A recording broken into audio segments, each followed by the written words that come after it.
Welcome to the Underground Nation podcast, the heartbeat of the underground scene.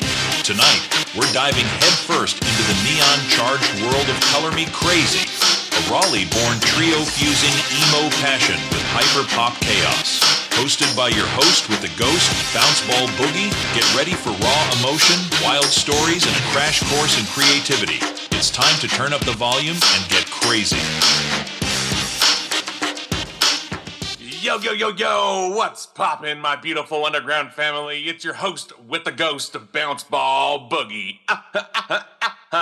And you tuned in to another wild ride inside the Underground Nation podcast, where we shine light on the movers and shakers rising up from below the surface. Tonight, I've got a special treat for y'all. A band that's taken heartbreak, chaos, and pure emotion and painting it in neon colors. Straight out of Raleigh, North Carolina, we're talking about the sonic storm known as Color Me Krazy. Now, if you haven't heard of them yet, imagine hyperpop energy colliding with emo soul. Picture break-ins meets My Chemical Romance inside a glitter bomb of passion, distortion, and pure unapologetic feeling. These three, Mia, Tom, and Drew, they're the brains, the brawn, the beautiful madness behind this new sound. They've been dropping singles, rocking shows, filming videos, and hitting the road to all their first year. And tonight, we're digging deep into how this whirlwind began. They've been dropping, so sit back, plug in, and get ready, because we're about to get crazy with Color Me Krazy. Welcome to the hot seat of Underground Nation. How are you? Well, how are you? That was the best intro I've ever heard. I know. Do you do birthdays? I do. Oh my God. Available for hire. Let's go. That's right. I always got to hire the bouncing ball, the red bouncing ball. Well, thank you guys so much for taking some time to speak with us. Mia, Drew, unfortunately, Tom couldn't appear. So shout out to Tom, wherever you are right now, buddy. He's sick, unfortunately. Oh my gosh. Everyone's been getting sick, like with the summer ending and fall beginning. All my friends with the what you call it? I don't know, they're sneezing all crazy. What you call it? Allergies. That's it. Yeah. Allergies going crazy on people. Well, feel better, Tom. Hopefully we catch you next time, and there will be a next time. Word. Just throwing it out there, you never know. Yes, I'm all about the manifestation at the Underground Nation. Well, how did this whole beautiful chaos come together? I mean, what was the moment you say, yo, this is it. This is Color Me Krazy. All right. So I moved to Raleigh specifically because I hadn't been doing music for some years and I wanted to do music really, really bad. So I knew I had to move out of where I was because there wasn't much of a music scene there. And when I did move, it took me about 6 months before I was like, all right, I'm ready. And messaging people on this ancient website called Bandmix. And lo and behold, at 3 a.m., because, I don't know, he worked the night shift, I guess, Tom replies back to me in like 5 seconds. And I was like, what the heck is this vampire doing up at 3 a.m.? Like, what's his excuse? He was working the night shift. And so we went back and forth. We created some demos. And then shortly after, we decided, okay, like, this is a good project. We like working together. We reached out to Drew on the same ancient website. I liked his pictures online. He like performed well. So I was like, yeah, let's go with this guy. And I was fucking right. Can I swear? Yes, you can. Please, feel free. Be yourself tonight. Let it all hang. Well, that's really cool. So like the Boogie verse just brought everyone together collectively. Yeah. It was pure luck that my profile was on that website, though, because I hadn't been active on it in years. Because, I'd gotten in bands and, kind of once you're in bands and whatever, you start meeting people in the scene and you don't really have to go that route anymore to meet people and start up bands. So I was lucky that I didn't delete the profile. Well, thank you for not doing that, Drew. Left it on stagnant. So then what? Just one night you got a notification and you're like, oh, shoot, Mia's hitting me up? I hadn't been notified on that website in probably 2 years at least. Wow. And along came Mia. Yeah, determination. That's what. That's awesome. Somehow that I feel a side quest is coming in from that. Along came Mia. Well, I mean, y'all have described yourselves as a bedroom pop artist meets ex-scene kid. That's wild. But what does that sound like when y'all hit the studio? So Tom usually starts a lot of our instrumentals, and his influences are a lot of like Census Fail. He really likes Amur. Amur is like one of his favorite artists of all time. So like some of his influences are like early 2000s emo and sort of that whole time period. And he mixes that, and then I'll usually come in and like add some what he calls the Mia sparkle. Oh. I add some like jangly sounding, synths, or like I really like bell sounds, so I add a lot of bell sounds and add like some kind of like catchy synth line to it. But he's also been getting into electronic production recently and like adding in a lot of breakcore influences to it with like break beats and stuff like that. And now even Drew has entered the ring. Our newest single that started with one of his ideas, and we have another song that we're really excited about that also started with his ideas. So I don't know. We're all writing. Mine's the more slow emo stuff, though. Yeah. Oh my gosh, we're on a roll right now. Hold on, Drew. Where's this creativity coming from? Well, I mean, I've always written songs. It just took me a while to get into a rhythm of writing songs for this band, because this band is very different from anything I've ever been in. So, I've written a lot of metalcore stuff, and I've written a lot of straight pop punk stuff, and a lot of acoustic stuff, but this is very different. So it took me a while of like studying what they were doing to really get into a rhythm of like, okay, this is what can work for this band. Yeah, absolutely. So what do you feel has been the biggest difference with this new wave of sound that you're creating here? A lot of what we do is very dancey, lots of dance beat. That's not something I've ever really messed around with. I messed around with some synths and stuff and some of my metalcore stuff I've written, but not some of the more sparkly stuff Mia was describing with the bells and some of the glitchy vocals and all that kind of stuff that she brings. That's not something I've ever really messed around with. Yeah, got it. I mean, you can literally see the sparkles on the walls behind you. I just really like cute things, and I like cute sounds too. Yeah, absolutely. But I mean, in my experience of working with groups that are involved with hyperpop and emo, I mean, they both hit deep emotionally. What's the emotional target behind your sound, or what do you want your fans to feel when they hit play? I think like as a person, and I think Tom too, and you as well, we're like deep feelers. We have a lot of big emotions, and I think like no matter what song it is, it always comes out that like there's this huge happy feeling or this huge sad feeling or a huge angry feeling. And I think like what we're channeling whenever we like write these songs is just like whatever we're going through at the time, and trying to like, I don't know, I guess show people like, hey, I'm also going through this rough time, or I'm also like, I also just had like a really cool thing happen, and I just want to like shout it out to the world and like make people feel like they can express themselves. That's right. Giving them that safety nets. Catch me, I'm falling. I mean, you call yourselves musicians / maniacs. I love that, by the way. What's been the most chaotic, hilarious, or unpredictable story from your first year as a band? Our very first music video we shot was at my house, and I ended up with a giant hole in my wall. That was kind of perfect. Yeah, our drummer at the time, we had like balloons all over the floor for like the music video. And he tripped over one, and his butt print just got into Drew's wall. It was my gosh. Butt print. You could see the two cheeks. Yeah. Yeah. Just two perfect cheeks, round cheeks into the wall. But luckily, he came over and he patched the wall for him, so. Thank you for coming over and fixing that. Actually, no, he didn't fix that. Oh, did he not? No! No, Shanna fixed that. Oh, okay. Shanna's our merch girl / photographer. Whoop, whoop, Shanna. How dare he just leave it up to Shanna?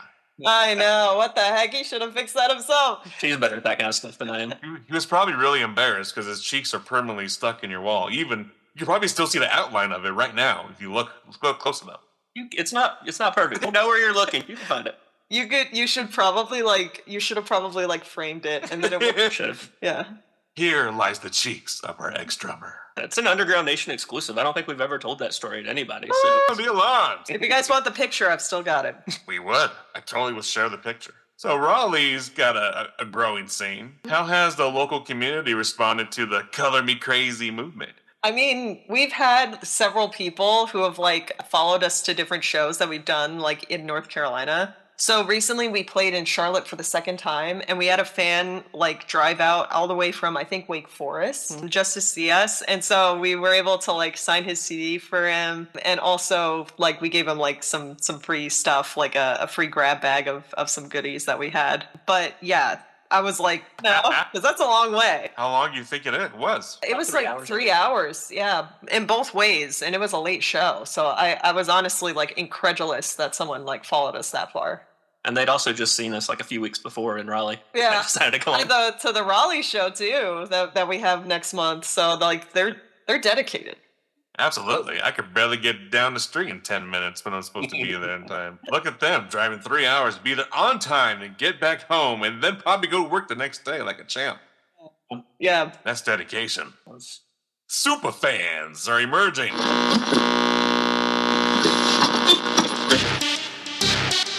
If you're loving what you're hearing with Color Me Krazy, then you're going to lose your mind over the artists, bands, and hidden gems waiting for you at underground-nation.com. Discover new music, fresh interviews, exclusive features, and everything rising from beneath the surface. Tap in now and explore the sound of the underground.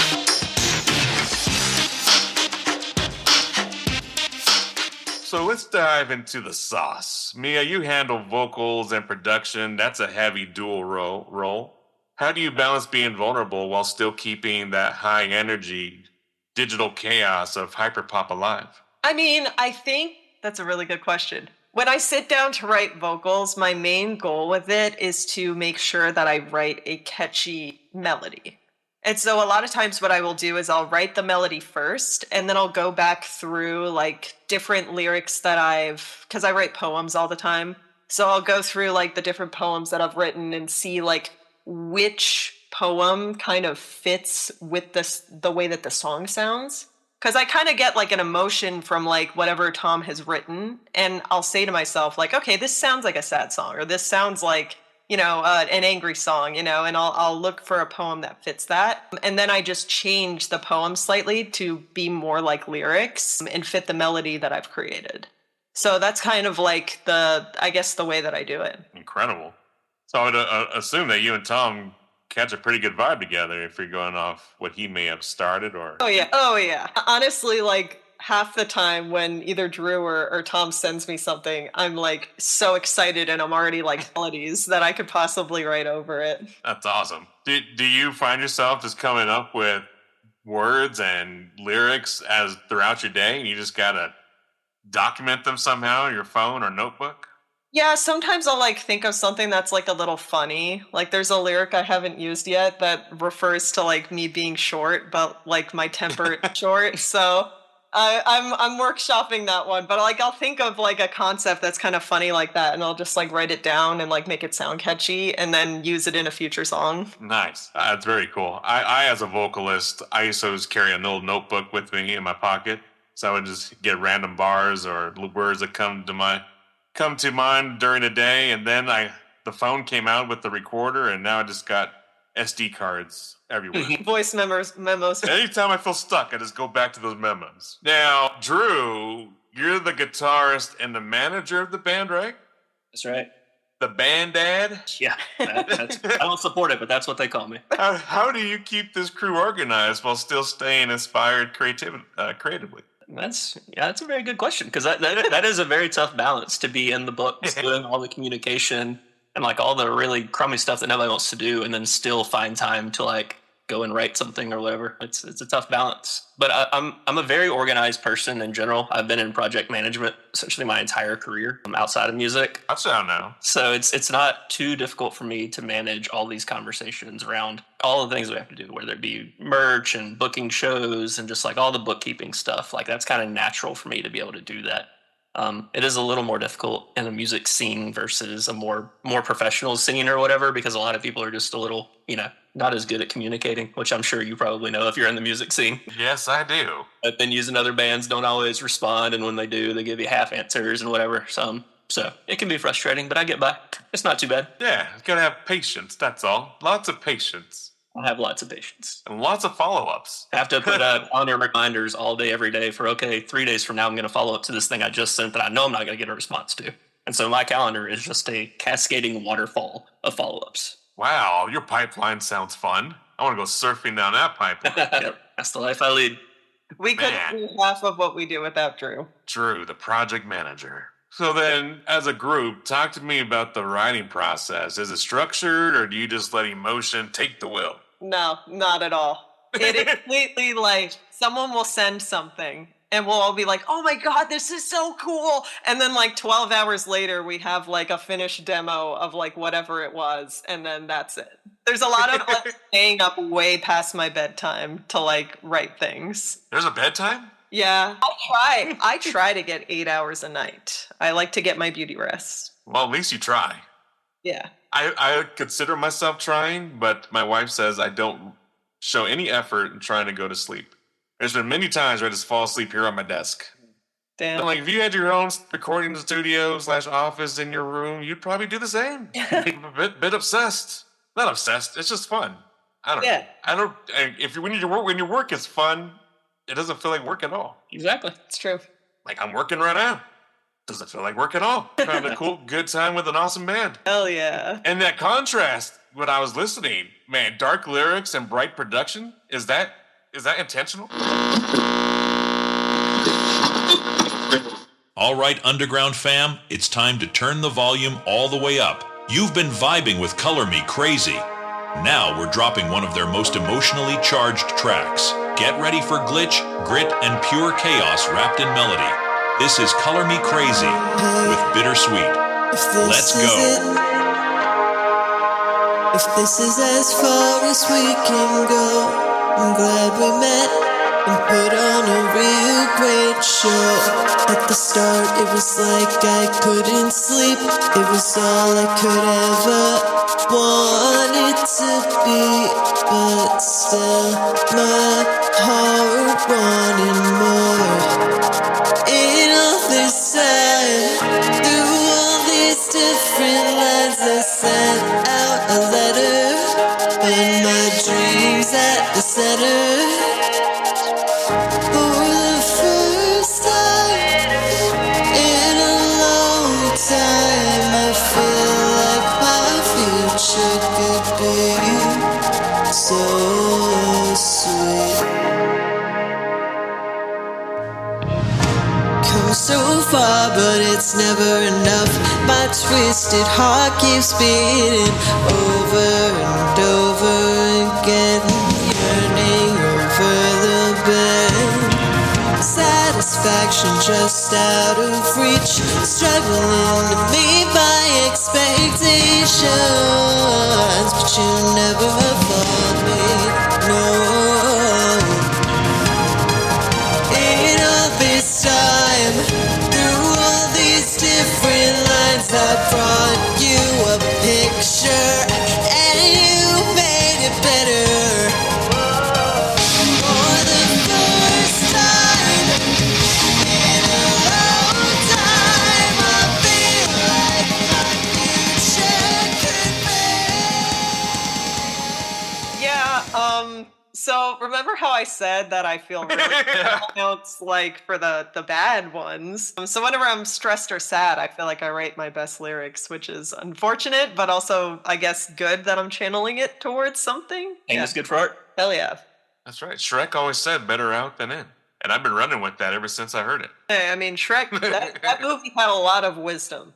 A lot of wisdom. Lots of wisdom. And just like that, you've done a lot in just a year. An EP, you mentioned the videos, bashing the walls in with butt cheeks, going on tour. What's been the biggest, we're really doing this moment so far? I'll let you answer this one. I mean, there's been a few. I mean, recently we've had a couple TikTok videos kind of take off and like get us a little bit of traction. You know, we gained 25%. Or no, I'm sorry, 45% on our TikTok following over the last 8 weeks based on 2 videos really catching on. So that, makes us feel like, okay, we're doing something right. People are into it. They're listening. They're interested. Yeah. And then we've, getting invited on to shows out of town with like touring bands. Like several weeks ago, we got invited on to open for Arcadia Gray, Leisure Hour, and Mint Green in Charlotte, which is not our hometown. It's, 2.5 hours away. That makes us feel like, we're doing something right. I'd say those are the 2 big ones for me right now. Those are both recent memory in the last 8 weeks, but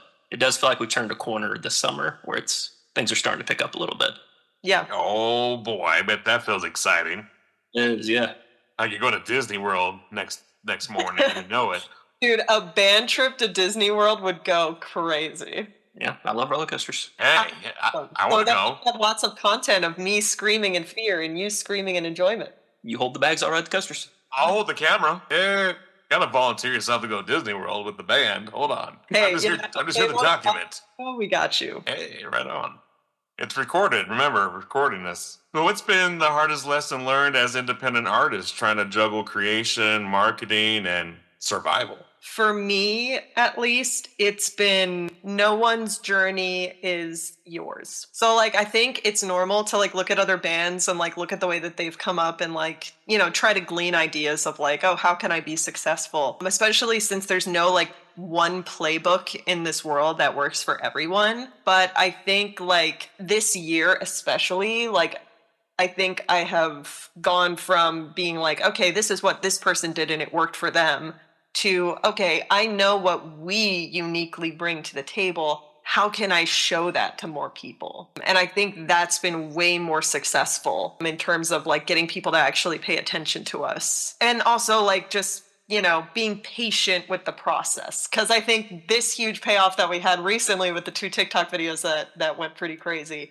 that was like, yes, after like weeks and months of posting every single day, we finally had something like return to us that was like a big return. So Big return. Well, relative, small numbers, but relative. Yeah. Oh, now I'm interested. And that's the other thing is keeping perspective. Like, you know, sometimes it's easy to look at bands that are like us and kind of sound similar to us that have, you know, millions of followers and get hundreds of thousands of likes on their videos. Then, you know, we post something on Instagram and get like, you know, 50 or 100 likes. And it's like, well, dang, I only get 100 likes. But if you think about it, like, that's crazy, you know.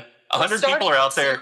Yeah, starting from zero, and there's 100 people out there that liked that video we put up. Like, can you imagine 100 people in the room like cheering you on? Like, that was an awesome video. Like, that would be amazing. Yeah, so it's kind of keeping that perspective. Yeah.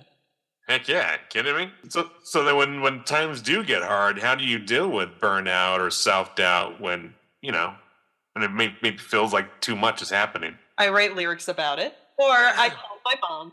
Or I call one of these guys. I sometimes have like messaged these guys and been like, hey guys, I'm feeling kind of emo and unmotivated. And then they'll kind of like cheer me up. So yeah, I'm really thankful to not be in this alone. I'm really glad I'm in a band. Yep, same. Absolutely. So then if you could go back and give your younger selves a piece of advice before starting this wild ride, what would it be? For me, not waiting so long to like really start taking it serious. This is the first band I've been in that's like we're really trying to do a thing. I've been in, you know, bands, you know, all my life since I was a young teenager, but never really took it serious. Just kind of, you know, played music and that was it. Like wrote songs and played songs, but we never like did the marketing. We never like really pushed ourselves to get bigger. So I wish I could go back, you know, 15 years or so ago and be like, you know, do the thing. Right now it would be in a position where I'd be in a different position probably. Man. But then we wouldn't be sitting here right now. That's true. Everything would have been different. How long have you been a podcast? How many years? 9 years ago. I would have been doing the thing 9 years ago. Man, that's wild. Well, so then you're kind of in it for all the wrong reasons, and now you found purpose. Yeah, I suppose. I don't know if I'd say the wrong reasons before, but just like, you know, not trying to make a career, or at least a part of a career out of it, you know. Or believing in it. Yeah, I guess that's probably the real thing, is not truly believing that it had the chance to do it. But now, like, working with people that kind of have the same vision, it seems like, okay, well, this could actually work. Yeah, absolutely. Absolutely. As independent artists funding everything yourselves, from videos, travel, marketing, what's been the biggest financial obstacle so far as a group? Lack of money.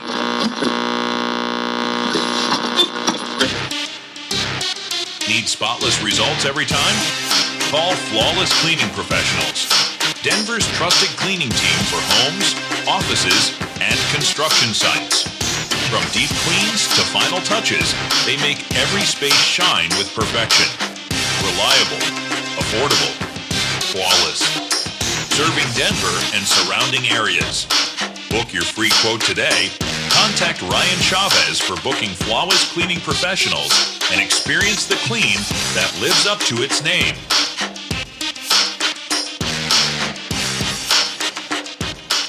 Yeah, we're broke. No, I think, at least for me, it was like the equipment expense. Mm-hmm. Because we knew with our sound that we needed in-ear monitors because we have all those backing tracks. We needed a click in our ears to like stay with the backing track. And so I think like the expense of building an in-ear rig, like I'm just going to be real, like I just went like 0 to 100 with spending on that and made sure it was great so that we didn't have to worry about it. And I think it was really worth it to take out insurance on it because if anything happens to it, I need it to get replaced. But I think it was well worth it because I think it just makes us so much better and allows us to do the level of set that we want.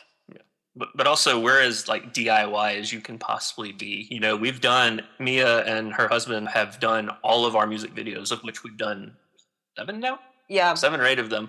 They direct them, Sato shoots them, she edits them. We do all that in-house. It cost us essentially $0. We've rented a couple spaces a couple times where we've spent a little bit on the venue. Because we had a vision. Yeah, very specific. And then as far as our mixing and master, like we do all that in-house. We do all of our own tracking, all of our own mixing. Yeah, so we are about as DIY as you can possibly be. What? Me and your husband, you two are directing, writing the stories out for the videos and planning the shots and all that cool stuff. Then you do the edits? I am doing the edits. See, it's funny because before I was in this band, I did YouTube for about a year. And you can find that from my Twitter. But yeah, I learned how to like use Premiere and all of that. And so when we started this, I was like, I'll just edit it myself. And so, I looked at and figured it out, and now we're here. So look at you using your YouTuber skills. Yeah. That's dope. Well, I just say that's really dope because the videos that I saw were pretty fun. I mean, I have to like humble myself and say that half of that, probably more than half that credit is because I think, that's my opinion. I think my husband gets really good shots. Yeah, it makes it easy. Makes editing easy. Exactly. Yeah. That's awesome. Wow. You can watch the progression of our music videos. If you start with Losing My Head and go all the way to Stupid in Love, the most recent one, like they all get significantly better each one. Like they just keep getting better at what they do. So I'm very excited moving forward. We're shooting another one in a few weeks, so we are very excited to see what that turns out like. Oh my gosh, how hype is that? Dude, whoop whoop to Mia's husband. Yeah. And so you said you do it yourself and mixing and mastering. Is that where Tom comes in with the engineering? Yes, he mixes. Man, what a team y'all have got, man. Look at me, I'm putting it all together. And I was like seeing it in my mind. I'm like, wow. You guys are like the Power Rangers. I think the Powerpuff Girls is what we've been compared to recently. Yeah. Powerpuff Girls, all right. Yeah, I drew us as the Powerpuff Girls and posted on Twitter. But I feel like we are kind of like the Power Rangers because a fan made matching friendship bracelets for us. And it's this top one here. And nice. So we've been wearing them whenever we perform, and it kind of makes me feel like a Power Ranger. Yeah. Yes, with our powers combined. Yes, we are Color Me Krazy. Color Me Krazy. When I first heard that, I thought of Color Me Bad from back in the day. Okay. That was the first band that came to my mind, just because of the Color Me, purely just from that. Yeah, we've been competing with hair salons. We're finally climbing up the Google charts. You can't imagine how many hair salons are called Color Me Krazy. Maybe there's sponsorship opportunities there. Oh man, that's what we're thinking. Free haircut. I bet you. Oh yeah. Oh man, think about the money saver that could be. Hell yeah. So then, looking back on your journey, what's the moment that made you the most grateful to be doing this together? I mean, honestly, every show we play, whenever we walk off stage, I am more and more grateful every time. Because I live, like, the reason I am willing to do all the spreadsheets and send all the emails and do all the band management stuff, all that stuff sucks. Nobody wants to do any of it. The reason I do it all is for those 25 to 30 minutes that we get to do every month or every 4 to 6 weeks or whatever, where we get on stage and play. So every time I just finish doing that and I'm on that high and I step off stage, that's when I'm the most grateful. Absolutely. I'd have to agree with that. I think that's what we're doing it for. Absolutely. Very cool. May I ask what's a failure or a setback that ended up teaching you something powerful about yourselves or your music? You know what I want to say, but I don't know if Drew's going to let me say it. You say whatever you want. Okay. Time to crank it up again. Color Me Krazy is back with another explosive track straight from the heart. This one's messy, emotional, and impossible not to scream along to. Brace yourself for the chaos, the charm, and the feels. This is Color Me Krazy with Stupid in Love. Let it hit you.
think when we lost our drummer earlier this year, it kind of like, it taught me at least that what me, Tom, and Drew have is really special in that we are willing to go to the ends of the earth to do this. And I think that, like, you know, obviously, like, I think everyone enjoys performing, but I think to Drew's point of what he just said, you kind of have to do like all of the crappy stuff in order to get to where you want to be with this.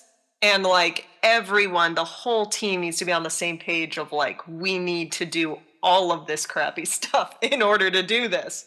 And it's like so much easier to like be a crew if like everybody is that willing to, like, you know, like I said, we've done so many crazy things. Like I go to shows that I haven't heard of any of the bands, and like I usually leave like a fan of like some of them. But I go specifically to hand out stickers to people and, you know, tell them about us because, you know, locally, like not everyone knows about us. So I do that, and I do that like and lose sleep doing that just so that we can have more of a chance. So I don't know. I guess what I'm saying is like, I think it kind of reshifted my perspective on the three of us. That's incredible. Well, I'm so glad the Boogieverse brought you all together. Oh, yeah. What advice would you give to the dreamers out there who are scared to put their first song out into the world? Do it. Like, yeah, I mean, like... Do it! You know, I listened back to, like, our first couple songs, and, like, the mixes they're fine. They're not great. Just like the first ones were fine. They're not amazing. But, like, you can see the progression. If you listen to all of it in order, you can say, okay, like, the last song they put out sounds significantly better than the first song they put out. So, like, you're always going to be getting better. So why not just start now? Just do it.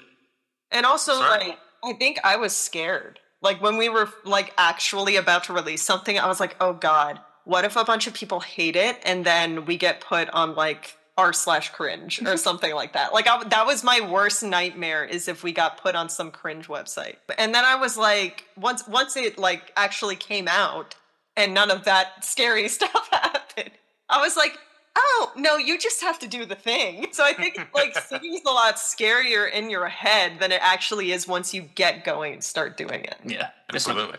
It's like diving in a pool. When you first dive in, it's all cold and yeah. Then you get used to it. You get used to it. It's just warming up. You start having fun. Till some awkward kid comes in and does a cannonball. I'm not sure what that metaphor is in the music scene, but I'm sure we can come up with something by the end of the podcast. Audience member. Yeah. I make out with his girlfriend in the booth. But both of these things happened at the same show, by the way. But wild show. Yeah, it was awesome. I was like, oh, these are future podcast stories. Yes, it is. What night was that? Now that we're talking about it. If I want to name the venue. We won't name, but yeah, there was a guest that was very inebriated on multiple substances and was making everyone around her uncomfortable. Yeah, she like kissed this guy on the cheek without his consent, and it was really uncomfortable. Yeah. Oh no. Yeah. Yep. Well, I'm glad we got through that night. Yeah. Hope no one got hurt. Nah, it was fine. They kind of just like, you know, told her to leave, and she was ushered out the door. Yeah. Yeah, put it away, lady. So how can fans support you beyond streaming right now? Do you have a Patreon going, a GoFundMe, or anything like that? We don't have anything monetary set up like that other than merch on our website. Buy merch. Yeah. That's, you know, if you're in the music biz, you know that there's, you know, two ways to make money, and one of them doesn't really work. Selling ticket. But, you know, the venues take such huge cuts that you don't make a lot of money doing shows. But selling T-shirts is how you can actually make money to do the thing. We're glorified T-shirt salesmen. Oh, man. We look at when we buy a T-shirt from a band. I mean, yeah, the shirt is cool, but we're really buying a memory of that night. And every time I put it on, I remember that night. Mm-hmm. Shit went crazy when Color Me Krazy came on, and my band T-shirt collection is unwieldy. My closet is full of nothing but band T-shirts. It's actually out of hand. I've had to slow down this year because I'm out of room. You're out of room? I'm out of room. Well, if you need to donate some, I'll give you an address you can send them to. Yeah, actually, I'm getting rid of any. Oh, I'm not getting rid of any. They won't. I'm gonna raid his closet. You very well could. Okay, I need to go borrow a T-shirt, buddy. I ran out of mine. You got 200 more you haven't even worn yet. Very cool. Well, if you guys ever do a Patreon or anything like that, we definitely would love to see some behind the scene footage of y'all in the studio or going behind the scenes of a live show or in the green room, stuff like that, or driving back and forth to the venue, just throwing ideas out there that we want to see. I don't think that's a bad idea. Yeah. Could watch us eat late night cookout. I don't know if y'all have cookouts where you... Drew's like just way more shit to manage. Great.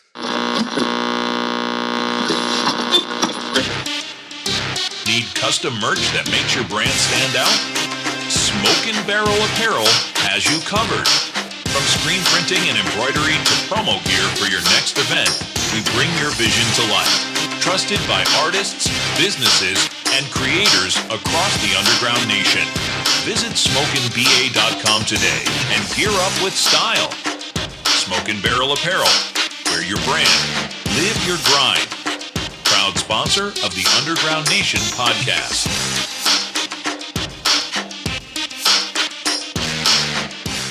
Well, finally, what's next for Color Me Krazy? What can the fans expect in the next era of your sound? So we've been working on EP2, and we're really freaking excited about it. So you can look forward to that next year. I can't really say anything more about that. In the near future, we have Bittersweet coming out on October 14th. So just a few more days until that's out. And we're really excited about that. And we're filming a music video for that a few days afterwards, which will be out probably early November. And then we are playing a show at Cannonball in Raleigh on November 14th. And it'll probably be our last Raleigh show for the year. So if you guys are in Raleigh, if anyone's watching this in Raleigh, it's your last chance to see us until next year. So please come. And then we're playing Charlotte again on November 22nd. And we're going to be at the Milestone. Hasn't officially been announced. Oh. That's okay. Well, we think that one's happening, but it's not 100%. 99%. Maybe cut that. Just mention the Raleigh show. Well, maybe when this comes out. But what if by the time this actually comes out, it is a for sure thing? Yeah, that's true. You could put it in then. Depends on what happens in the next couple of days when we follow up with each other.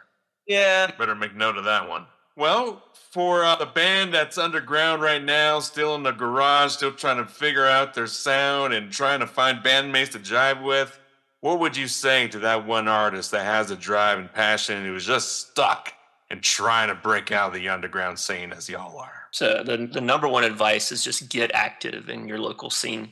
Like it's all the local scenes I'm aware of, they're all like pretty small and close knit. Like if you go to 10 local shows, you're going to recognize all the faces there. And you're going to start to become friends with them. And those are the people that are going to end up being in your band most of the time. They're going to be their friends because you're going to start building those connections. And that's how you get everything started. It's really tough going the band mix route like we did. It rarely works. And like finding people off Craigslist and Facebook and all that stuff, like those are generally people that aren't as serious. The real serious musicians that want to do a thing, they're out and they're active in the scene. And they're going to shows and they're playing shows. And like the really driven ones are in like 4 or 5 different bands. And so you'll start to get a feel for that. And those are the people that you want to get connected with and be friends with. And that's how you can start to break out of the garage and the basement and start playing shows. Also, like, if your area doesn't have a scene, relocate. It worked for me. Where'd you relocate from? Charlottesville, Virginia. You're like, it's not popping out here. I need a dance. Well, it's mostly like country, bluegrass, like just genres that are not me, so I had to like go to where like the punk shows and stuff like that were. Even now when we're booking shows in Virginia, it's like we've tried to like see like, oh, is there anyone in Charlottesville? It's so hard to find. Mm-hmm. So I feel like I did the right thing. Yeah, gotta follow your gut. Any Charlottesville bands are watching this, like reach out to me, Drew D. Hutchins on Instagram. I do the booking and we want to play in Charlottesville because it's Mia's hometown, but it hadn't worked out so far, so we need some connections. Man, you just wear many hats, don't you, Drew? Yeah, that's right. Got some cool hats with some cool shirts. Very cool. Well, Mia, Drew, any shout-outs, thank yous, or anything we may have forgot to promote, please take this time to shine. I mean, since Tom couldn't be here, shout out Tom. We wouldn't write nearly as catchy of songs without him, and he's definitely a valuable member. So, we love you. Absolutely. I gotta say, this conversation was everything. Big love and major respect to Mia and Drew, and yes, you too, Tom. Whoop whoop, wherever you are right now. The powerhouse trio behind Color Me Krazy. Y'all got that spark, that bounce of chaos and heart, and you're showing the world what passion really sounds like when you refuse to play it safe. So make sure y'all go like, follow, and subscribe to Color Me Krazy on all social and streaming platforms out there. Let's help them blow up the way they deserve to. And don't forget to visit underground-nation.com for everything moving and shaking underneath the ground. Subscribe to the Underground Nation podcast on your favorite platform. Leave us a review, take a screenshot so you could get a shout out on a future episode like I'm about to do right now. To Lotus Love, Ravenous Lore, Gwenna, thank you so much for your continuous support and being super fans of the Underground Nation podcast. I'm your host with the ghost, Bounce Ball Boogie, reminding y'all to stay loud, stay loyal, and as always, stay crazy. Thank you, Color Me Krazy. Thank you. Thank you. That was another killer episode of the Underground Nation podcast with your host, with a ghost, Bounce Ball Boogie. Be sure to like, follow, and subscribe to our guests on all social and streaming platforms, and show your support for the Underground at underground-nation.com, where real music lives, loud and proud. Until next time, keep it raw, keep it heavy, and keep it underground.